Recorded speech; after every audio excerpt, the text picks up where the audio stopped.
nós vamos dar início, então, com a leitura. A nossa irmã Esther vai fazer uma leitura do Evangelho para nós.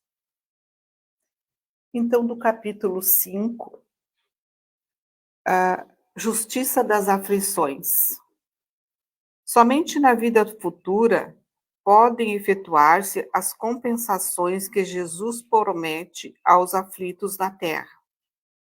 Sem a certeza do futuro, estas máximas seriam um contrassenso, mais ainda, seriam um engodo.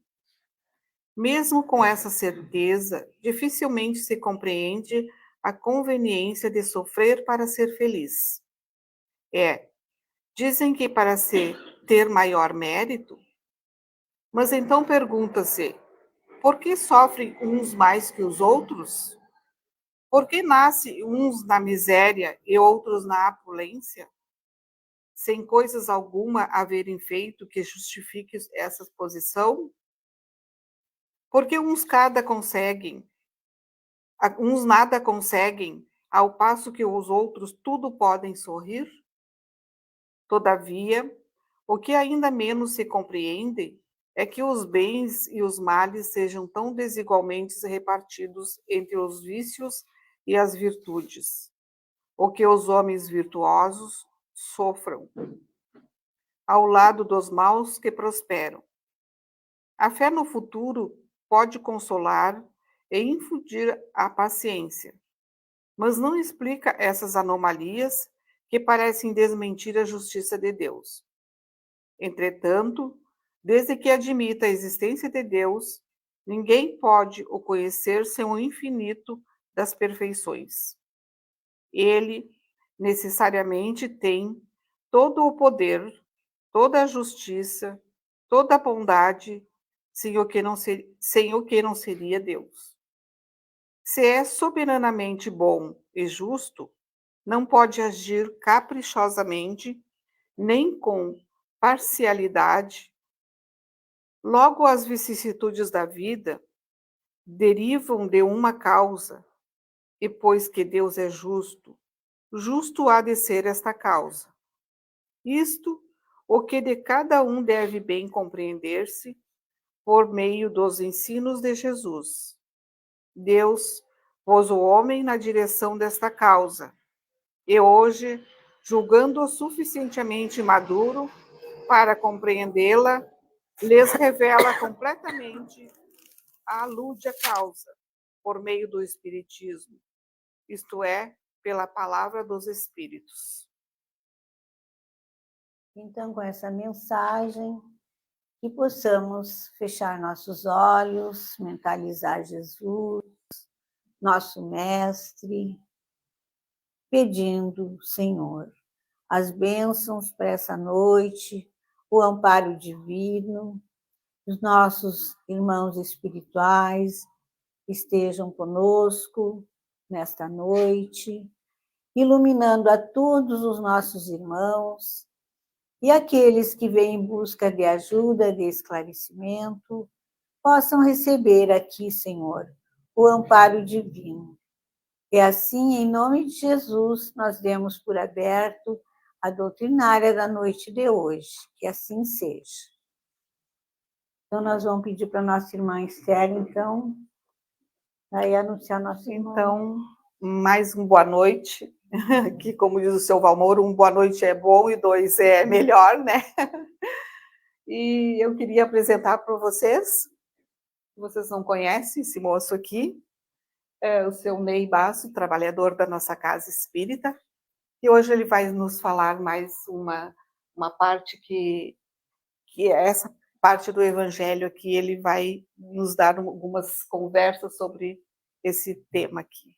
Tá? Então, aguardamos a sua palestra, seu Ney. Então, boa noite, pessoal. Hoje nós fizemos um trabalho coletivo aqui, né? Para quem não conhece, a Esther é a responsável. Se quiserem reclamar de mim, tá ali, ela é a ouvidoria, tá? Ela aqui me dá sustentação fluídica para o trabalho. Até brincando, né? Uma vez eu vi o presidente da Abrinq disse num programa de televisão que atrás de todo homem bem-sucedido havia uma mulher exausta, não é? Porque realmente, quando o homem trabalha, a mulher fica em casa, as que ainda ficam em casa, as do lar, mas elas têm mais atividade do que se tivessem um compromisso profissional, né? Então, meu povo, nós vamos falar sobre... Vamos melhorar aqui a imagem para vocês. Vamos falar sobre os fenômenos da natureza, tragédias coletivas.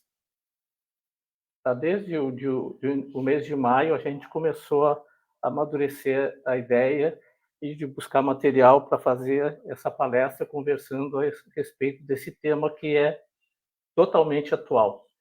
E eu acho que todos nós temos vontade de saber o que os espíritos dizem sobre isso, né?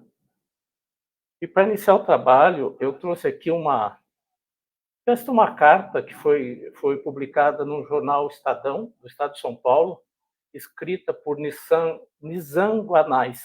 E assim ele escreveu: quando pensamos na natureza, pensamos nela de forma poética e telúrica.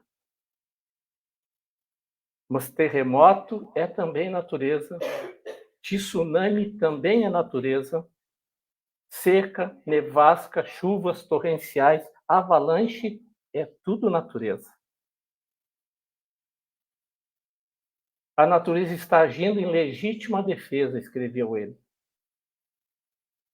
Ela não aguenta mais ser invadida, desrespeitada, queimada.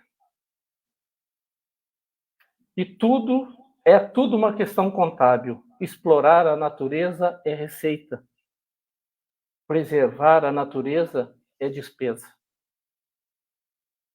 E ninguém está disposto a pagar, nem o consumidor. No Rio Grande do Sul, ele continuou escrevendo, a natureza não poupou ninguém. Os pobres perderam muito do pouco que tinham.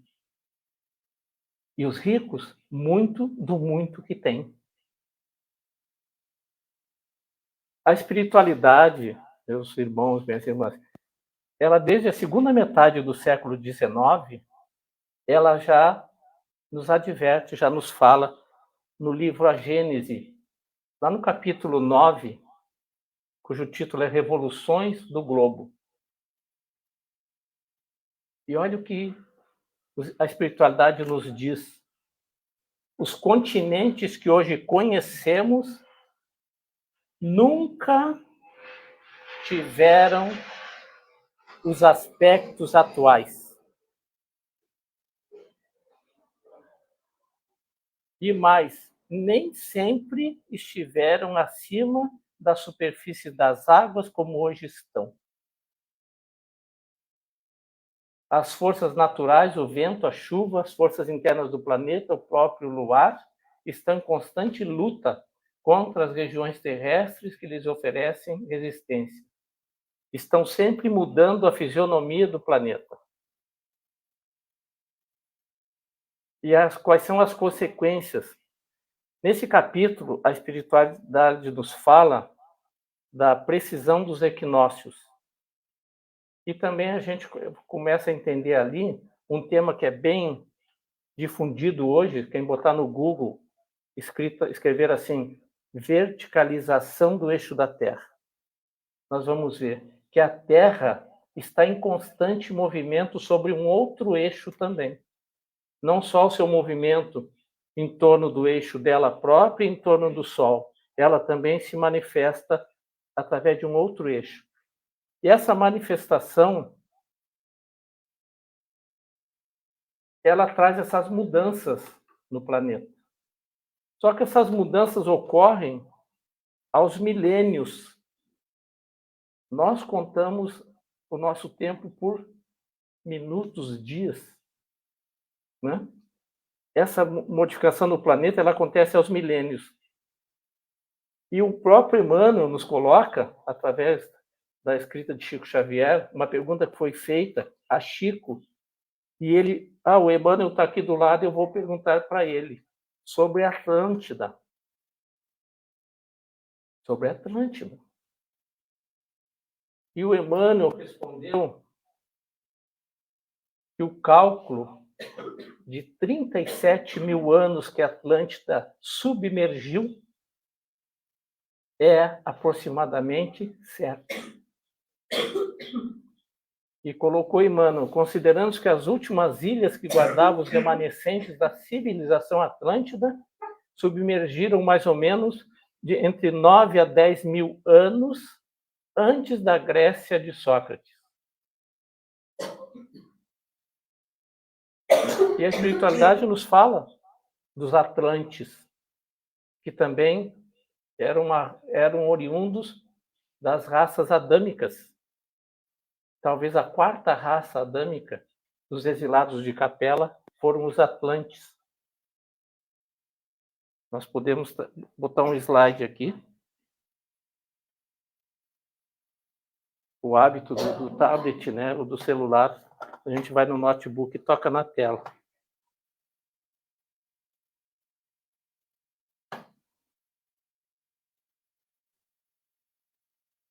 Olha o que nos diz Emmanuel, a Caminho da Luz. Fala dos grandes agrupamentos primitivos da Lemúria e da Atlântida, que são regiões que hoje, né, estão submersas.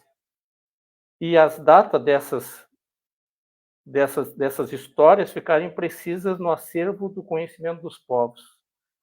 E o Edgar Armond que fala no livro Exilados de Capela, quando ele diz que os que eram provenientes de Capela teriam sido os constituintes da terceira e quarta raça dos Atlantes. Então, 37 mil anos, ou seja, o planeta Terra ele está em movimento. A espiritualidade diz que tudo é movimento. Quando a espiritualidade fala através da nossa ociosidade, da nossa preguiça, eles dizem, tudo no universo é movimento. Deus, disse-nos Jesus, nosso Pai, trabalha até hoje. Tudo. Então, vou ver esse movimento do planeta. Mas por que a gente não percebe? Porque quais eram os povoados, as cidades de 40 mil anos atrás? Né? Quais eram as cidades que hoje foram inundadas no Rio Grande do Sul pelos rios há 200 anos atrás? Há 100 anos atrás, algumas não eram cidades. Há 80 anos atrás, algumas não eram cidades. Há 50 anos atrás, algumas não eram cidades, eram distritos de outras cidades. Mas isto é um tempo muito curto para a espiritualidade. 100 anos, um século porque eles vivem no tempo incontável, sem um relógio para marcar.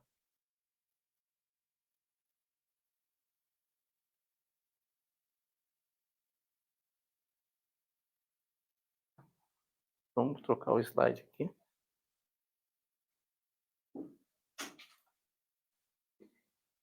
A natureza está há longo tempo nos enviando sinais de alerta. A gente falou muito na mídia da grande enchente em Porto Alegre e no Rio Grande do Sul de 1941. Mas há registro, meus amigos, de enchentes lá do século XIX, 1897,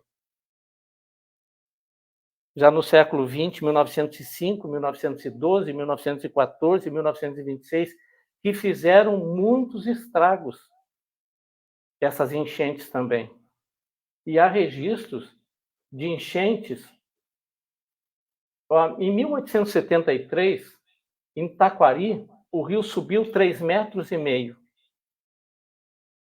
a uma altura descomunal, diz o jornal A Reforma, do dia 11 de outubro de 1873. Esse jornal diz. O rio arrastou consigo mais de 20 ranchos e casas. Em São Leopoldo, o repórter colocou, um distinto amigo nosso nos dá alguns pormenores em carta. A cidade esteve a ponto de ser arrasada pela enchente. 1873. E qual era o tamanho da cidade de São Leopoldo, né? Qual seria a população da cidade de São Leopoldo?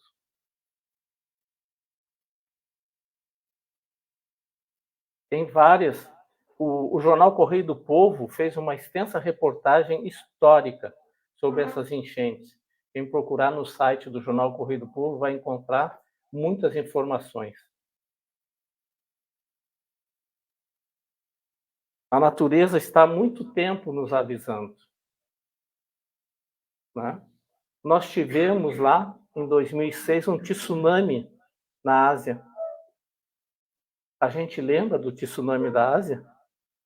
Talvez passou desapercebido, mas quem estudou o livro Transição Planetária sabe pormenores do tsunami, sobre o tsunami. Foi um tsunami na Indonésia que desabrigou 1,7 milhões de pessoas. Isso é mais que a população atual de Porto Alegre. Foram desabrigadas. Óbitos em torno de 225 mil pessoas desencarnaram. Isso talvez seja a população de Santa Maria. Passou desapercebido. Então, esses fenômenos, eles têm acontecido com frequência no planeta.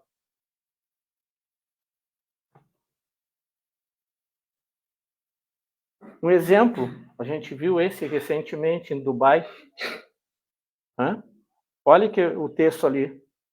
Dubai choveu em 48 horas 142 milímetros. Lá chove anualmente 94,7. Ou seja, em 48 horas, choveu o equivalente a 1 ano e meio em Dubai. Ali tem até uma comparação que em São Paulo chove 1.300 milímetros.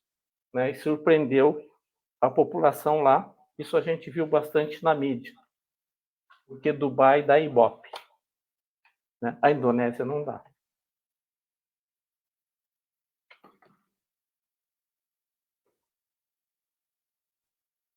Na cidade de Derna, na Líbia, matou pelo menos 5,3 mil pessoas. É uma cidade de 125 mil moradores na Líbia. Tempestades inundou 25% da cidade, houve o rompimento de uma barragem, aquela barragem desceu, trazendo tudo que estava pela frente, mudando a paisagem. Morreram ali 5,3 mil pessoas. Só que depois, corrigido, esse número chegou a 11 mil pessoas. Quem é 11 mil pessoas, talvez? A cidade de Formigueiro. Morreram todos. Em setembro de 2023, tivemos as enchentes no Rio Grande do Sul com 54 mortos.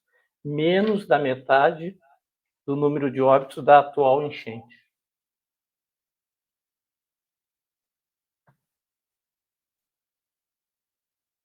Olha que dia é hoje, por casualidade. Hoje é o Dia Mundial do Meio Ambiente. E eu trouxe aqui para nós refletir uma mensagem de Emmanuel no livro Entender Conversando, questão 171. Foi perguntado para Emmanuel: nos últimos tempos o homem vem destruindo a natureza. Qual a opinião do Espiritismo sobre esta triste tendência? O nosso irmão Emmanuel respondeu: a nossa resposta está contida na pergunta. A destruição dos recursos da natureza, mesmo a título de progresso, é uma triste tendência dos homens da atualidade. E cremos que semelhante agressão à vida natural se fará erguida por amargas consequências, diz Emmanuel, de que o tempo trará notícias à humanidade terrestre. E onde começamos a agredir a natureza, O uso excessivo de combustíveis fósseis. Os lixões proliferam por toda parte. E hoje, no Dia Mundial do Meio Ambiente, vem essa doutrina dos 5S: repensar, recusar, reduzir, reutilizar e reciclar. Isso a gente devia botar na porta da geladeira, não é? O repensar, consumo consciente. O recusar, prefiro empresas ligadas a ideias sustentáveis. Reduzir, preste atenção na durabilidade dos produtos. Às vezes, a gente, sem prestar atenção na validade dos produtos, nós jogamos produtos no lixo. Que, às vezes, um exemplo, custou R$20 aquele produto. 1 quilo de café, R$18. A gente põe no lixo. É como se nós tirássemos R$18 e colocássemos no lixo. E ali na outra quadra, tem um miserável precisando dos R$18. Então, o alcance é mais amplo desse desperdício que a gente faz. Reutilizar, dar uma utilidade nova para o seu produto. Quando as roupas eram caras, antigamente, a gente reutilizava, né? Levava na costureira, ela reestilizava a roupa. Trocava a cor do botão, né? Botava um punho diferente e a gente adquiria uma roupa nova. E hoje em dia, a gente tem o roupeiro cheio de agasalho e compra agasalho. Tem a feira tal em Santa Maria, a gente vai lá e compra um agasalho. Eu fui na feira domingo de tarde para comprar. Quando eu cheguei lá, eu lembrei de Chico Xavier. E o Chico Xavier chamou uma senhora que cuidava dele e pediu que ela levasse o recado ao alfaiate, que o alfaiate fosse até a casa dele, que ele precisava fazer um novo paletó. Emmanuel se manifestou e perguntou a ele: Chico, quantos corpos você tem? É lógico, eu tenho um. E paletós? Eu tenho 2. Então você não precisa de mais um paletó. Nós, às vezes, pessoal, até nos endividamos por esses descuidos, né? Reciclar. A reciclagem consiste na transformação do resíduo sólido que não seria aproveitado. É interessante, a reciclagem, nós vamos entregar para a reciclagem porque nós não conseguimos reutilizar, né? Olha, a reciclagem é reutilizar. Eu só vou botar no lixo porque eu fiquei imaginando, o que eu posso fazer com isso aqui? Não veio nenhuma ideia. Então eu vou reciclar. E nós separamos o nosso lixo nas nossas casas, né? Nós separamos uma pilha, né? Uma pilha, que é um lixo tóxico, nós separamos. Um exemplo. Às vezes é automático. Então não podemos gritar salve a Amazônia. Salve o planeta. Eu não posso gritar salve o planeta. Se eu desapercebidamente, eu estou somatizando esta catástrofe. Então, fazer a reciclagem, né? Santa Maria tem os recicladores, vem na casa da gente. Basta cadastrar, vem na casa da gente pegar o saco com os reciclados. E vocês vão ver que, uma curiosidade, nós reciclamos o lixo há décadas. Quão pouco lixo a gente vai pôr no lixo diariamente? Os lixos da cozinha, casca de legumes, algum resto de alimento que a gente não reutilizou, e os papéis dos banheiros.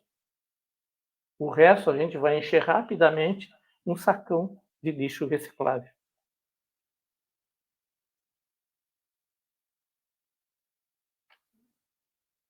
Agredimos a natureza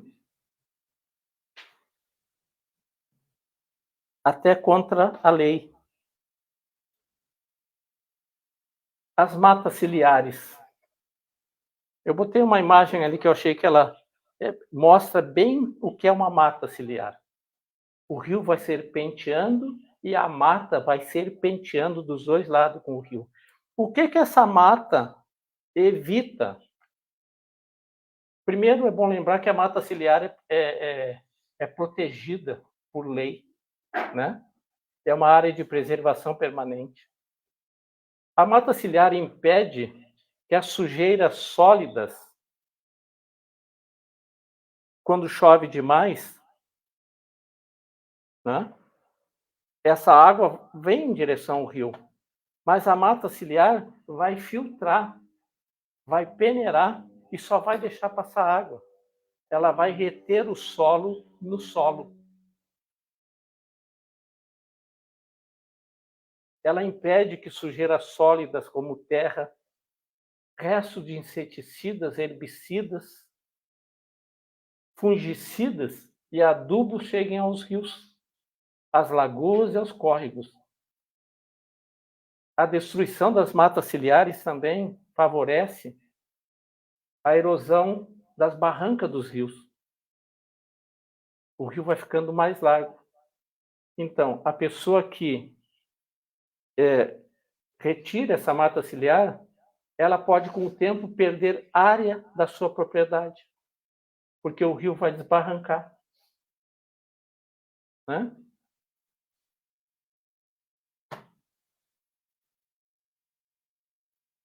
Ficou famosa essa mancha, né? Todo mundo deve ter visto na televisão. Essa mancha aqui. O que é esse material, esses sedimentos rosados?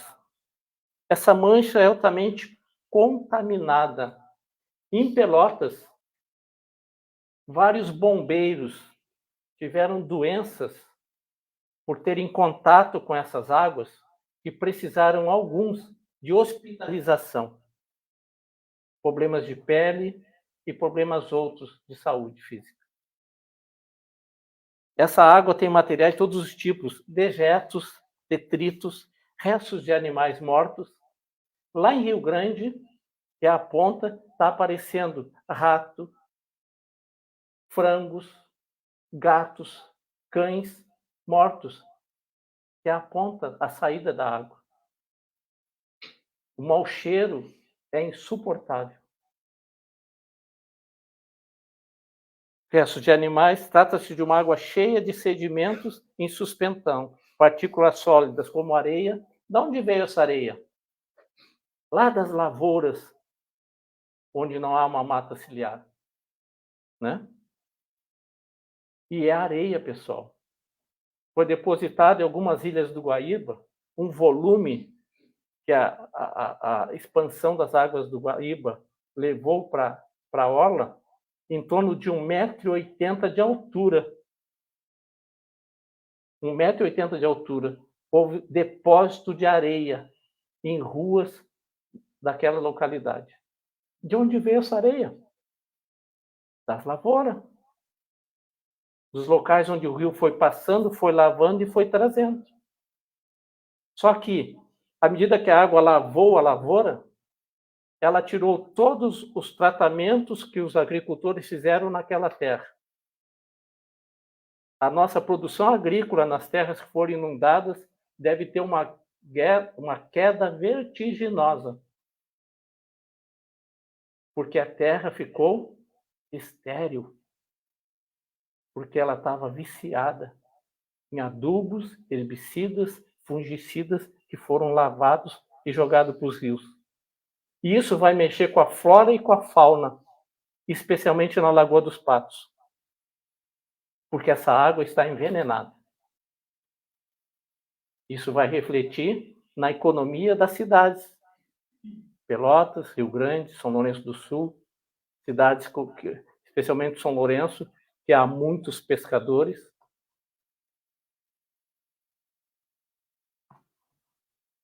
Aqui tem um comparativo, né, entre a lagoa sem a mancha ali, ó, né, e a outra, a lagoa com a mancha. E olha a extensão dessa mancha. Nós podemos dizer que entre o topo ali da imagem e o pé da imagem tem em torno de 400 quilômetros. Não é pouca coisa.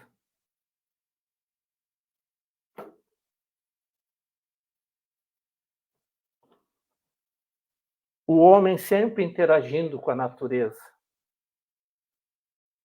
Essa imagem ela está datada ali 1955, do livro A Cidade e Sua Formação, sobre Porto Alegre, do engenheiro Clóvis Silveira de Oliveira. Olha que interessante. A linha vermelha representa a beira do rio no início do povoamento, 1752. Em verde, o atual alinhamento da Rua 7 de Setembro, em Porto Alegre. Eu não conheço esse trecho, mas quem conhece pode se posicionar. Hoje em dia é a Rua 7 de Setembro, talvez uma avenida. Em azul claro, a área atual, que foi sucessivamente aterrada até o Cais do Porto. Porto Alegre triplicou com aterros a sua área central. Quem é que ocupava aquela área que foi aterrada antes? O Rio Guaíba. Ele inundou Porto Alegre em maio? Ou ele foi visitar moradias antigas dele? É o homem interagindo com a natureza. Os aterros triplicaram o tamanho da área central.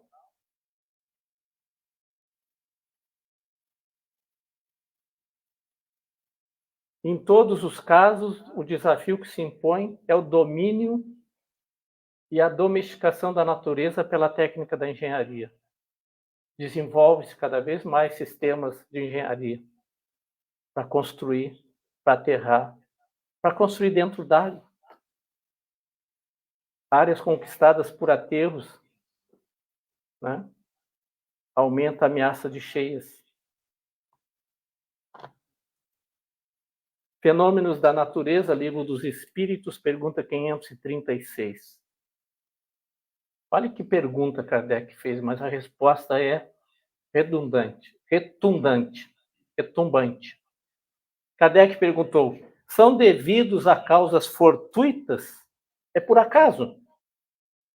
Ou ao contrário, tem todos um fim providencial, os grandes fenômenos da natureza, os que se consideram como perturbação dos elementos? A resposta está ali. Tudo tem uma razão de ser. E nada acontece sem a permissão de Deus. Isso é interessante para a gente refletir essa resposta do que nós, graças a Deus, não passamos, né, por aflições graves, nós, santamarienses. Esses são alguns casos isolados, né, que houve óbitos, inclusive. Mas a maioria da cidade teve o problema de alguns alagamentos pontuais, que passado 2, 3 dias a água já havia secado ou sendo distribuída para os córregos. E problemas de abastecimento d'água. Mas se nós olharmos para Porto Alegre, para aquelas cidades que sofreram grandes catástrofes pelos rios, nós podemos nos dar por felizes, por abençoados. Nada acontece sem a permissão de Deus. E olha que o Miramês diz no livro Filosofia Espírita, o Espírito Miramês, todos os fenômenos da natureza são programados por elevados espíritos agentes de Deus. Mas por que Deus permite? Continua Miramês, para dar cumprimento à lei de justiça e ao processo de despertamento das criaturas. Esses são meios que sempre aconteceram e acontecem em todo mundo, por ser permissão de Deus, diz Miramês. Os flagelos destruidores, na pergunta 737 do Livro dos Espíritos, na lei de destruição. Kardec perguntou assim: com que fim fere Deus a humanidade por meio dos flagelos destruidores? Né? Como se Deus estivesse nos castigando. Mas a gente viu ali antes que Miramês falou que a proposta é o nosso despertamento. A destruição, dizem os espíritos, é uma necessidade para a regeneração moral dos espíritos, que em cada nova existência sobe um degrau na escala do aperfeiçoamento. Essas subversões, porém, são frequentemente necessárias para que mais pronto se dê o advento de uma melhor ordem das coisas e para que se realize em alguns anos o que teria exigido muitos séculos. A gente viu o quanto o Rio Grande do Sul foi importante essa tragédia. Despertou sentimentos de bondade no Brasil inteiro. Despertou sentimento de bondade em pessoas de outros países da América do Sul. Despertou sentimento de bondade em irmãos nossos da Europa, do Oriente Médio. Basta a gente ver os aviões que chegaram de Dubai, da Itália, da Argentina, do Uruguai, do Chile, dos Estados Unidos, do Canadá. Isso é importante, esse despertamento. Qual o objetivo desses acontecimentos? No livro Ação e Reação, o benfeitor Druso vai dizer assim: quando nós geramos novas causas com o bem, praticando hoje, podemos interferir nas causas do mal, praticado ontem, neutralizando-as e reconquistando, com isso, o nosso equilíbrio. Desse modo, creio mais justo incentivarmos o serviço do bem, através de todos os recursos ao nosso alcance. A caridade e o estudo nobre, a fé e o bom ânimo, o otimismo e o trabalho, a arte e a meditação construtiva constituem temas renovadores, cujo mérito não será lícito esquecer na reabilitação de nossas ideias e, consequentemente, dos nossos destinos.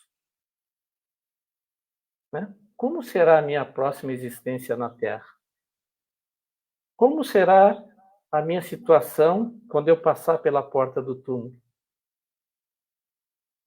A espiritualidade só nos dá uma resposta: vê como vives. Tudo gera consequência. Vê como vives.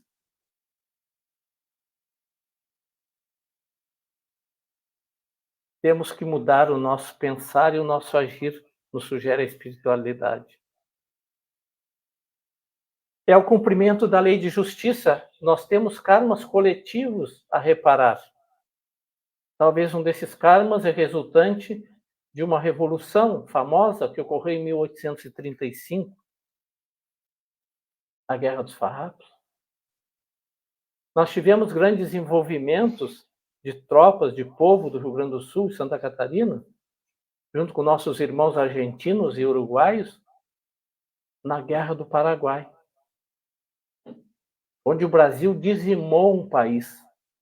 Quando terminou a guerra, o Paraguai tinha 1/3 da população que tinha antes da guerra. Quando não tinham mais soldados, os generais paraguaios mandaram mulheres e crianças para a guerra. E nós, talvez, tropas brasileiras, desconsideramos que eles eram mulheres e crianças vestidos de soldados. Então nós temos, enquanto coletividade, reparações a fazermos. E nos diz lá no livro Almas Póstumas, o espírito Clélia Duplantier. O espiritismo explica perfeitamente a causa dos sofrimentos individuais, né? Reparação das nossas faltas de existências pretéritas, como causas imediatas de faltas cometidas em existências passadas. Mas também essa irmã nos fala, esse espírito feminino, isso pode acontecer também, desgraças que sejam manobradas em algum momento por toda uma família, por toda uma cidade, por toda uma nação, por toda uma raça. Se abatem tanto sobre os bons como sobre os maus. O Miramês nos fala no livro Filosofia Espírita, ele nos fala sobre esses resgates coletivos tão necessários. Ele falou assim: os ventos são como que o sopro de Deus para a renovação da atmosfera. As nuvens são como mãos de Deus a verter águas na terra, e onde elas não caem, há um justo motivo. Onde elas não caem, há um justo motivo. No cumprimento das provas e expiações das criaturas que ali se encontram. E olha um exemplo que ele usa no livro, como no caso do Nordeste brasileiro. Algumas décadas atrás houve uma seca que foi uma catástrofe lá. Nossos irmãos morriam de fome e de sede. Comia-se tudo que se mexesse ou botasse do chão, independente do que fosse. E ele fala sobre esse fenômeno, como no caso do Nordeste brasileiro, onde as chuvas são escassas. Olha o que ele diz. Ele diz: se a população daquela região se mudasse para o sul, ali passaria a não receber chuvas. Porque era um resgate coletivo, era daquela coletividade. Não adianta, quando nós somos assediados por um obsessor, querermos mudarmos de endereço. Ele vai junto. E Paulo nos diz: a dívida, o pecado, persegue o pecador. Então nós temos que, não é mudar de endereço, é mudar de interesses na vida. E o Espírito Cleia conclui assim: graças ao Espiritismo, compreendeis agora a justiça das provações, que não decorrem dos atos da vida presente, porque reconheceis que elas são o resgate das dívidas do passado. Se há dívidas individuais, por que não haveria de ser assim em relação às provas coletivas? Dizeis que os infortúnios geral alcançam o inocente como culpado. E o inocente, né? A sabedoria divina se vale dos nossos esforços, das nossas tarefas de resgate e reajuste, a fim de nos impulsionar para um progresso moral. O progresso do espírito é moral. É o baú que a gente vai levar com a gente. Que nós botarmos dentro da educação da nossa consciência, do despertar da nossa consciência, em moralidade, em aprendizado e ensinamento. Todas as calamidades terrestres, o homem se retira com mais experiência, mais luz no cérebro e no coração. A pergunta 739 do Livro dos Espíritos.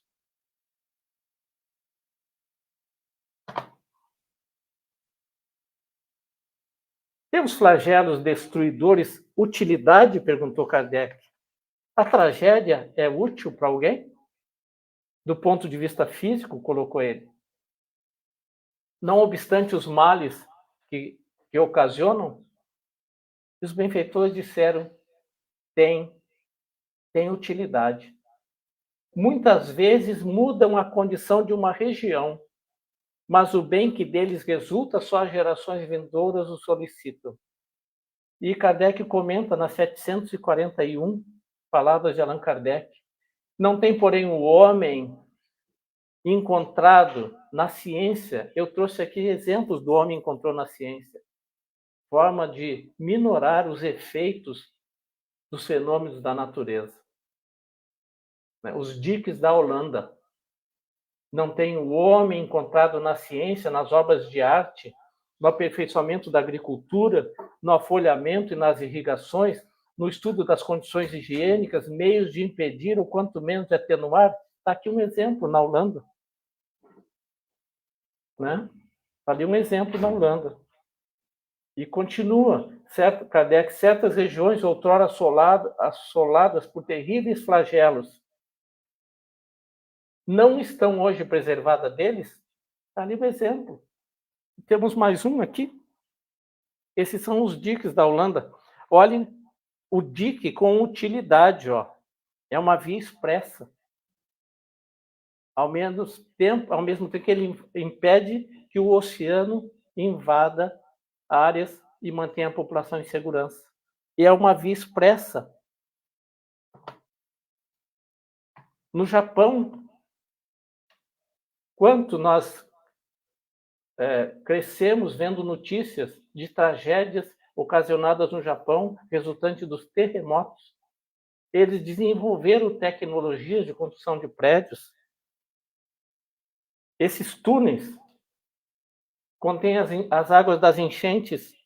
Depois de uma tempestade, a água transborda dos rios e cai nesses túneis. Esses túneis têm em torno de 6,3 quilômetros de extensão. Comparem a altura deles com a altura de uma pessoa, se for possível vermos ali. Ó. Aqui é um homem. Olhem a altura do túnel.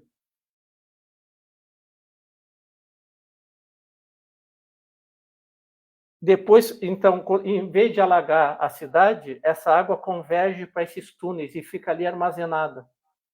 Quando cessar a tempestade, essa água é bombeada por 78 bombas capazes de transportar até 200 toneladas de água por segundo. E leva essa água para o rio Edogawa. E quando esses túneis estão secos, são uma atração turística, guiada por guias turísticos para visitar esses túneis, que é uma maravilhosa obra da engenharia japonesa. O que diz a pergunta aqui? Kardec? Não tem um homem encontrado na ciência, nas obras de arte, né, meios de impedir, o quanto menos de atenuar muitos desastres?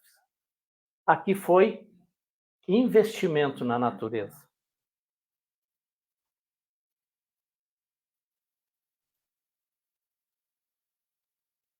O Japão desenvolveu uma tecnologia, uma pena que se é um GIF, ele não está pulando, que ele ia se movimentar, mas ali nós vemos no lado direito inferior, os prédios são apoiados em placas de borracha. Os prédios balançam, mas não caem. Tecnologia japonesa para resistir aos terremotos. Porque eles estão numa região de terremotos, né?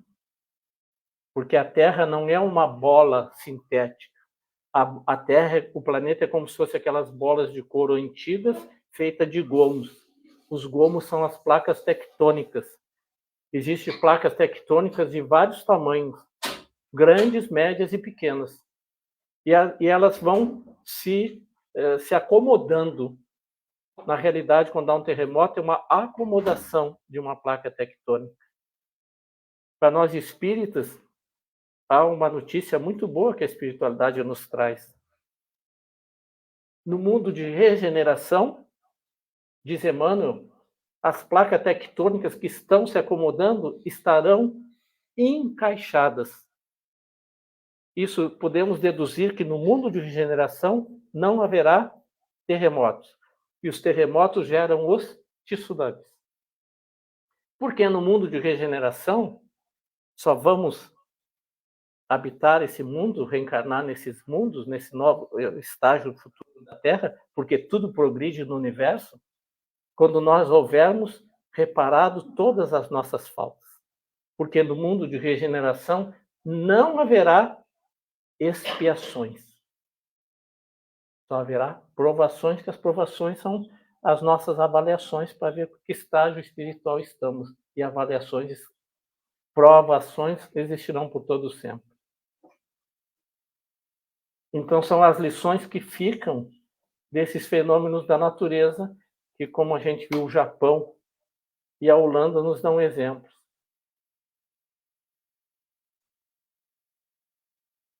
Não terá sido essa catástrofe no Rio Grande do Sul, esse fenômeno programado, necessário, usado como um acontecimento motivacional para nós mudar nossa forma de pensar, mudar nossa forma de agir? Será que a espiritualidade, que sabia desse evento, que esse evento iria acontecer, será que a espiritualidade não usou esse evento, né, com as mídias todas divulgando em tempo integral, 25 horas por dia, se possível fosse. Cenas que nos deixavam tristes. Eu acho que daqui, o pessoal que está em casa nos assistindo, vai assistir depois, não há ninguém que não tenha derramado uma lágrima.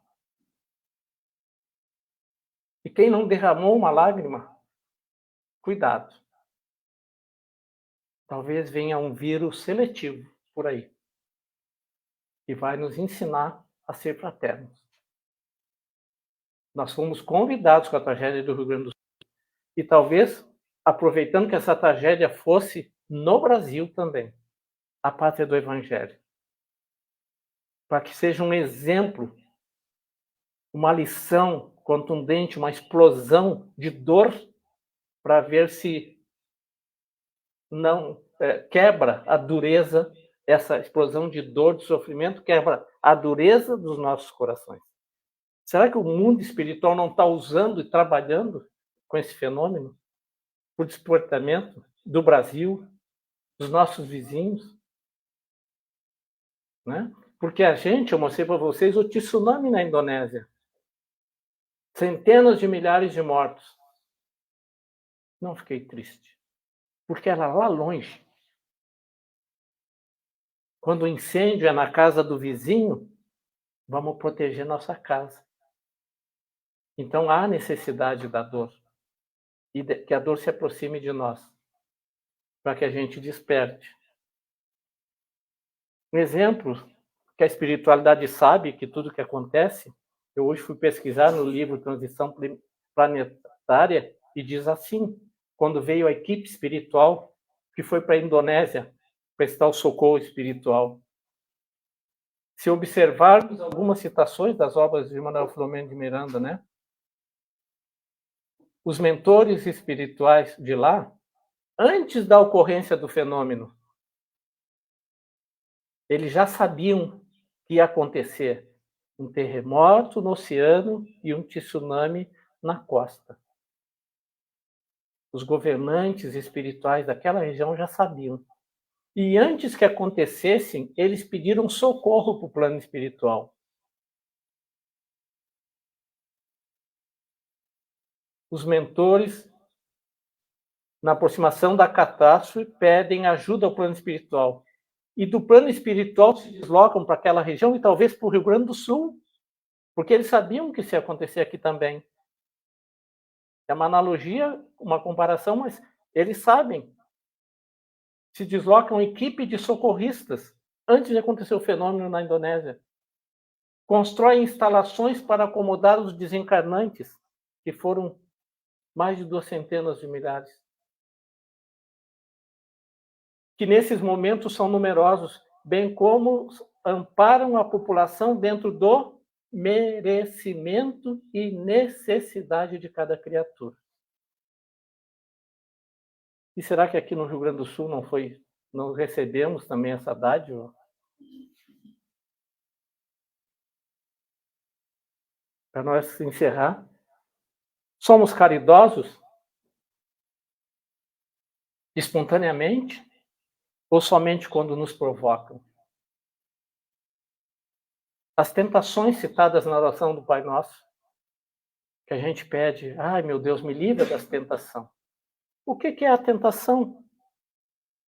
É o comercial da televisão dizendo compra, compra, compra, compra. Eu deixo de cumprir lá os 5R. E eu me ferro, porque o boleto vem, as consequências. Né? Vem a consequência na vida física e pode vir a consequência na vida espiritual. Mas há tentações positivas, pessoal.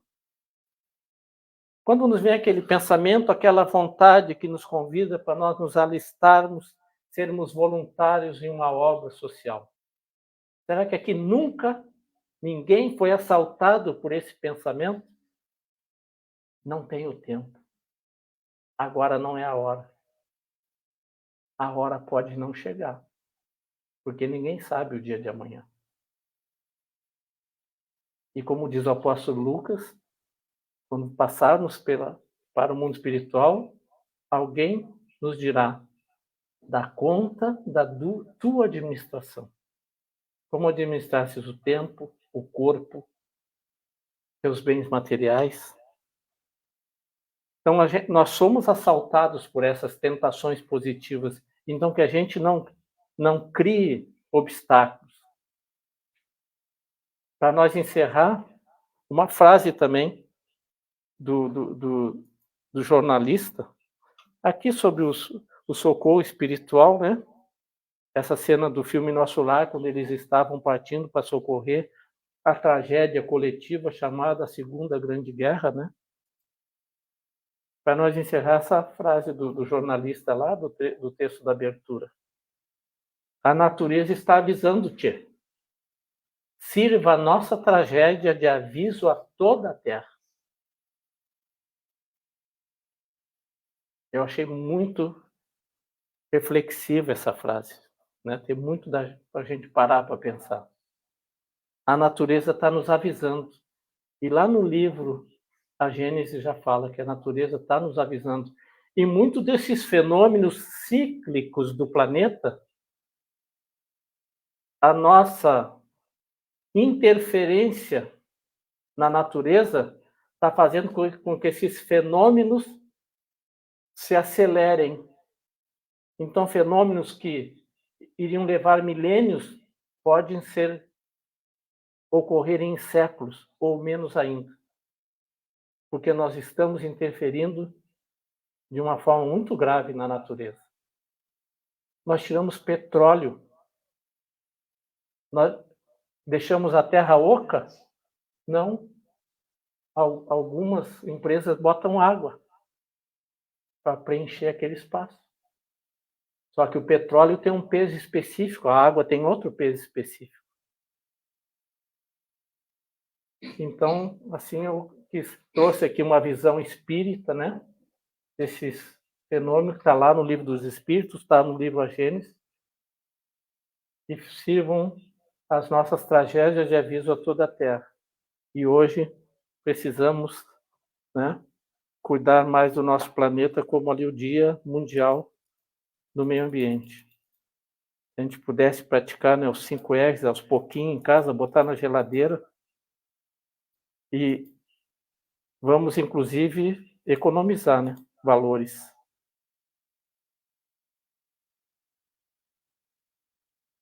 Porque às vezes a gente diz assim, a Casa Espírita vai fazer uma campanha, né, Fernando?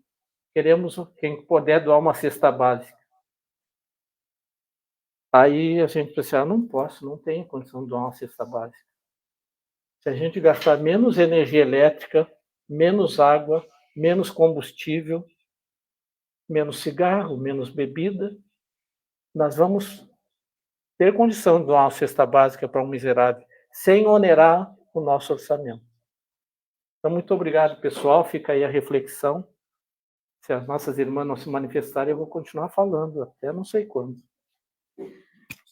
Então, nós agradecemos a todos, né, aqueles que nos ouviram, né, agradecendo a todos que vieram aqui hoje, essa noite, e vamos pedir para o nosso irmão, que está bem inspirado ali, fazer a prece de encerramento para nós. Tá bom, nosso irmão?